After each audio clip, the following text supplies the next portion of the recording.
Over the past few years, Europe has installed more than 600,000 public EV charging points across the continent.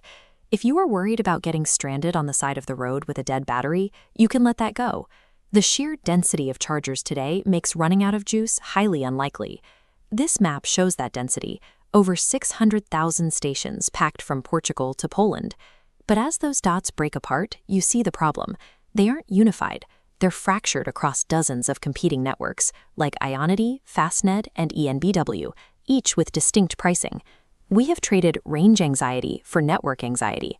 The friction now happens right at the pump, when you pull into a bay and realize you lack the specific digital app or the correct physical cable to turn the machine on.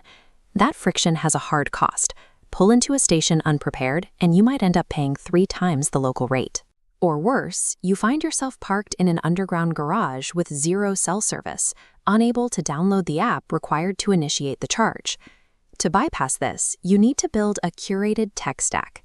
This is a deliberate combination of physical hardware and digital payment tools that you set up before you ever leave your driveway. Navigating the continent depends on having the correct tools to activate the grid around you efficiently. Pull into any European charging bay, and you face an immediate hardware decision.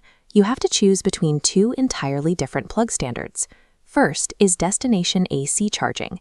These are the smaller posts you see at hotels, supermarkets, and city streets, delivering power slowly, typically between 3 and 22 kilowatts. To use them, you must provide the connection yourself.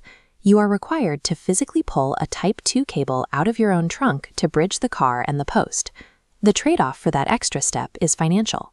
AC charging offers the lowest rates available, often between 20 and 40 cents per kilowatt hour. That makes it the optimal choice for an overnight stay where speed doesn't matter. The second category is highway DC fast charging. These are the massive towers at rest stops that push rapid energy directly into your battery at speeds anywhere from 50 up to 350 kilowatts. Here, the hardware is built in. Thick, liquid-cooled cables are permanently attached to the machines, operating exactly like a traditional gas pump. But that speed and convenience demands a premium. DC charging can easily reach 80 or 90 cents per kilowatt hour on certain networks, which will severely impact your travel budget if you use it for every single stop. AC is slow, needs a cable, and is cheap. DC is fast, built-in, and expensive.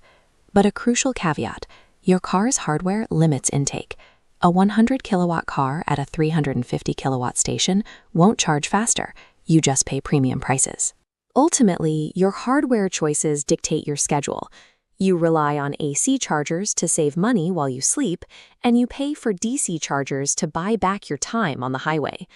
Once you have selected your cable, you have to turn the machine on. This is where the fragmented European digital payment ecosystem kicks in.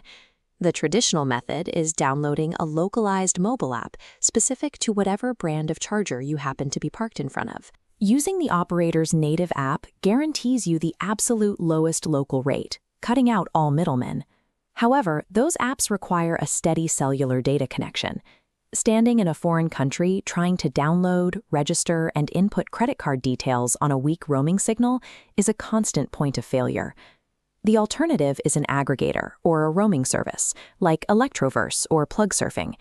These give you access to thousands of different chargers across multiple borders through a single interface. The catch is the hidden third-party roaming fees.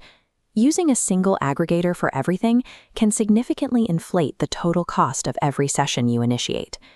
This quadrant chart maps out the payment landscape.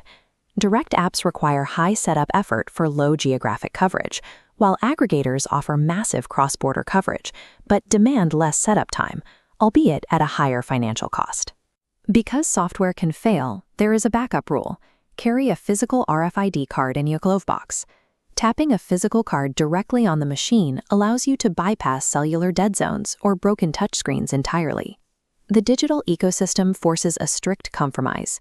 You must decide whether you value the convenience of crossing borders with one app or the financial optimization of juggling local apps. When you pull over on a long road trip, the natural instinct carried over from the gas station era is to stay plugged in until the battery hits 100%. Watch how lithium-ion cells absorb energy. The capacity fills rapidly at first, but as it nears the top, the input speed drops to a crawl. The car's internal software intentionally throttles the charging speed the moment the battery reaches 80% capacity to protect the cells from heat damage. Because of that throttling, pushing a highway DC charge from 80 to 100% can take as long as the entire charge from 10 to 80. It is a mathematical waste of time that actively delays your road trip. Hanging around for that final 20% also opens you up to idle fees. These are harsh financial penalties that networks automatically apply by the minute if your car remains plugged in after it finishes drawing power. Maximizing your efficiency on the road means abandoning the idea of a full tank. You hit 80%, unplug immediately, and keep moving. Since there is no single app or cable that perfectly solves every scenario, you have to curate a specific toolkit based entirely on how you travel. This decision tree breaks down your strategy into two profiles: prioritizing speed or optimizing budget. For the road tripper crossing borders, your stack relies on a better route planner, an aggregator RFID card, and premium DC networks to minimize stops. The budget optimizer is for drivers planning stops to stretch their euros. This stack relies on PlugShare for reliable stations, regional network subscriptions for discounts, and a Type 2 cable for cheap overnight AC charging. Regardless of which path you take, the etiquette rules of the grid apply to everyone. Use the charging bay that matches your car's actual intake speed, and never unplug another driver's vehicle.